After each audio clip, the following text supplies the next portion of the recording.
Assalamualaikum warahmatullahi wabarakatuh. Halo semua, jumpa kita di Baca Jurnal, sebuah tempat mengasah literasi kita lewat lembaran-lembaran artikel jurnal ilmiah. Kita akan membalik halaman demi halaman, mengungkap data, fakta, dan analisa yang mungkin selama ini tersembunyi karena peredaran jurnal ilmiah yang relatif terbatas. Namun satu yang pasti, pengetahuan tersebut akan tetap relevan untuk kita baca di hari ini. Yuk, mari kita mulai baca jurnal kita hari ini. Pada edisi perdana ini, kita akan mulai dari sebuah potongan video pendek yang tersebar di media sosial beberapa waktu lalu. Dalam potongan video tersebut, dua direksi anak usaha Pertamina yang menjadi tersangka korupsi dikejar oleh para wartawan dengan beberapa pertanyaan. Untuk jelasnya, kita tonton dulu videonya. Ada boleh sampai enggak, Pak? Gajinya kurang, Pak. Masyarakat tuh. Gajinya kurang ya, Pak? Apa kasih jalan? Ngoplos minyak, Pak. Pak, tega banget sih, Pak. Kenapa dioplos sih, Pak? Kenapa dioplos, Pak? Lontaran pertanyaan para wartawan tadi mungkin juga jadi pertanyaan kita semua. Mengapa para tersangka dengan gaji yang luar biasa fantastis masih melakukan tindakan korup? Apakah gaji mereka terasa kurang? Padahal bagi sebagian besar penduduk Indonesia, untuk mimpi punya uang sebanyak gaji mereka sebulan saja tidak berani. Atau lantaran karena kurang bersyukur? Ataukah ada faktor lain? Untuk mencoba menemukan jawabannya, mari kita bongkar tumpukan jurnal kita. Sebagaimana pertanyaan kita tadi, pandangan tradisional beranggapan bahwa gaji yang tinggi akan menghalangi orang dari berperilaku korup. Namun ternyata faktanya tidak begitu. Karena itu, banyak penelitian dilakukan untuk mencari jawaban mengapa hal itu terjadi. Di antaranya, terdapat dalam 3 artikel jurnal yang akan kita baca hari ini. Artikel pertama berjudul Gaji dan Faktor Penentu Korupsi Lainnya, yang dimuat dalam Journal of Development Economics, edisi 8 nomor 4 tahun 2004. Penulisnya adalah Luis Asosa dari jurusan bisnis di Baldwin Wallace College, Berea, Ohio, Amerika Serikat. Studi ini mengkaji bukti empiris dari berbagai penelitian sebelumnya mengenai hubungan antara gaji dan korupsi, serta membangun sebuah model teoritis. Sepintas, rumusnya bisa bikin kepala pusing ya. Namun secara sederhana, model yang dibangun Sosa menunjukkan bahwa penyebab korupsi merupakan kombinasi dari beberapa faktor, yaitu besarnya gaji resmi, keuntungan yang diperoleh dari korupsi, biaya terlibat dalam korupsi termasuk beratnya hukuman, serta kemungkinan tertangkap. Penelitian Sosa ini menyimpulkan bahwa 1.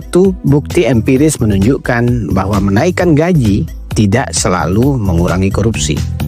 2. Dalam beberapa kasus, gaji yang lebih tinggi justru dapat meningkatkan korupsi, terutama jika si koruptor merasa lebih aman dari hukuman atau memiliki banyak sumber daya untuk menyembunyikan tindakan mereka.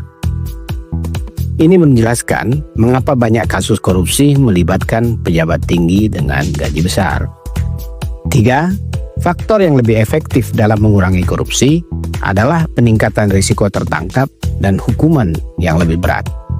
Demikian juga dengan pemberian sanksi lain seperti sanksi yang berpengaruh terhadap ekonomi si pelaku. Artikel jurnal kedua ditulis oleh Darren Neffert, Yaniv Reingewirtz, dan Nissim Cohen dari University of Haifa. Judulnya, Kecepatan atau Keserakahan, Gaji Tinggi dan Korupsi di Lingkungan Pelayanan Publik. Artikel ini dimuat dalam Jurnal Administration on Society volume 1 nomor 22 pada tahun 2016. Penelitian ini bertujuan untuk menguji apakah menaikkan gaji pegawai negeri dapat mengurangi atau justru meningkatkan korupsi dalam sektor publik. Para peneliti ini mengambil data dari 18.800 responden di 58 negara yang merupakan pegawai sektor publik selama tahun 2010 sampai 2014.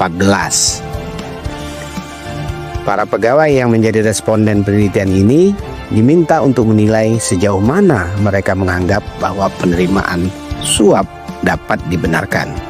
Sama seperti jurnal sebelumnya, penelitian ini juga menggunakan banyak variabel untuk menguji hubungan antara tingkat pendapatan dan toleransi terhadap korupsi. Variabel pendukung lainnya adalah usia, jenis kelamin, tingkat pendidikan, dan status pernikahan. Temuan penelitian ini cukup mengejutkan, di mana gaji yang lebih tinggi berhubungan positif dengan toleransi terhadap korupsi.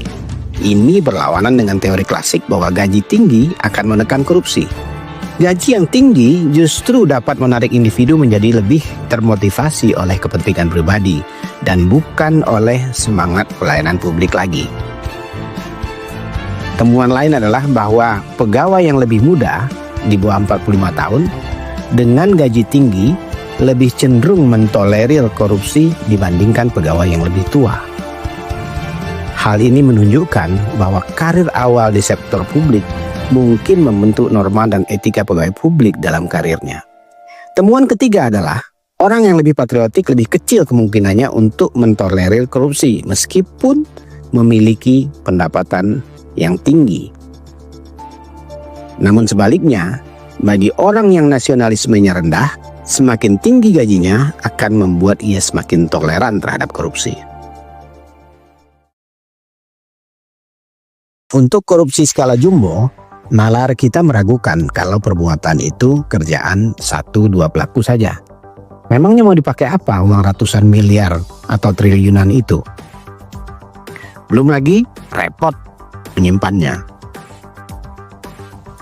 Mau tidak mau kita berpikir bahwa korupsi dengan nilai fantastis adalah korupsi yang terorganisir. Untuk itu mari kita baca Journal of Business Ethics nomor 80 tahun 2008 yang memuat artikel dari Celia Moore berjudul Pelepasan Moral pada Proses Korupsi Organisasi. Moore mengeksplorasi konsep moral disengagement atau pelepasan moral dari Albert Bandura dalam konteks korupsi organisasi. Menurut Bandura, pelepasan moral adalah sebuah mekanisme psikologis yang membuat seseorang mampu untuk melakukan suatu tindakan tak beretika tanpa merasa bersalah. Mekanisme pelepasan moral itu ada 8 jenis, yaitu 1. Moral justification atau pembenaran moral dengan cara menunjukkan manfaat pekerjaan korup tersebut. Misalnya beralasan menyuap demi kelangsungan bisnis. 2. Euphemistic labeling atau penghalusan bahasa, misalnya menyebut uang suap sebagai uang operasional. 3. Advantageous comparison atau membandingkan perbuatan buruk dengan perbuatan lain yang lebih buruk. Misalnya mengatakan bahwa orang lain korupsinya lebih gila-gilaan lagi. 4. Displacement of responsibility atau mengalihkan tanggung jawab kepada pihak yang berwenang. Misalnya beralasan, saya hanya disuruh atasan. 5.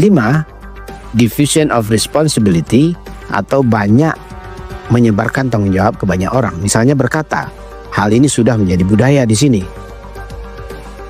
6. Distortion of consequences atau mendistorsi dampak negatif. Misalnya dengan berargumen bahwa sebenarnya perbuatan itu tidak merugikan siapa-siapa.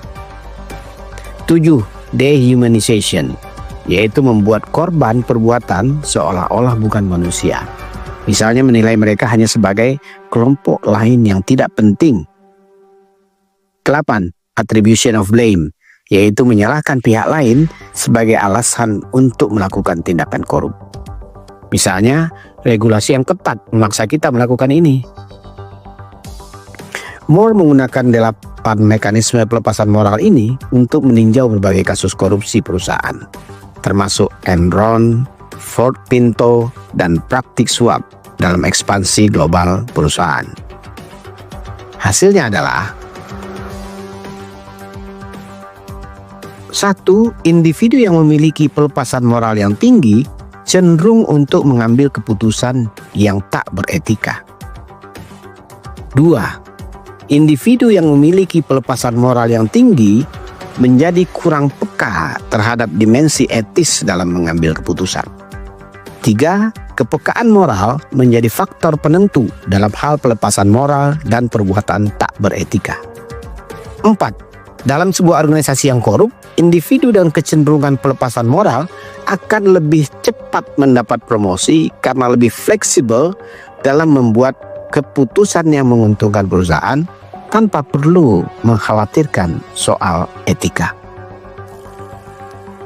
Selanjutnya, Moll menyimpulkan bahwa dalam organisasi yang korup, pelepasan moral inilah yang merupakan faktor kunci dalam menginisiasi, memfasilitasi, dan mempertahankan budaya korupsi di organisasi tersebut.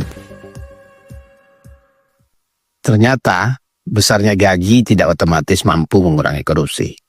Bahkan sebaliknya, penelitian menunjukkan bahwa besarnya gaji justru memperbesar toleransi terhadap tindakan korup, terlebih lagi bagi pegawai yang berusia muda. Ini mungkin sekaligus mengkonfirmasi gambar-gambar yang beredar di mana para tersangka korupsi jumbo terlihat masih relatif muda. Kombinasi antara muda, kaya, dan berkuasa sepertinya memang sungguhlah berbahaya. Dengan semakin tolerannya para karyawan terhadap korupsi, maka semakin turun pula tingkat kepedulian moral sebuah organisasi. Dan di organisasi yang demikian, siapa yang paling mampu melepaskan moralnya ketika bekerja akan menjadi orang yang paling cepat mengorbit karirnya, karena ia akan dianggap lebih fleksibel dalam tanda kutip ketika mengambil keputusan. Menarik ya. Demikian baca jurnal kita hari ini. Jika Anda tertarik untuk membaca jurnal aslinya, info lengkapnya ada di deskripsi. Terakhir, jika Anda punya pengalaman atau komentar terkait topik kita hari ini, silahkan tulis juga di kolom komentar. Dan jika Anda punya ide untuk baca jurnal selanjutnya, juga silahkan tulis di kolom komentar.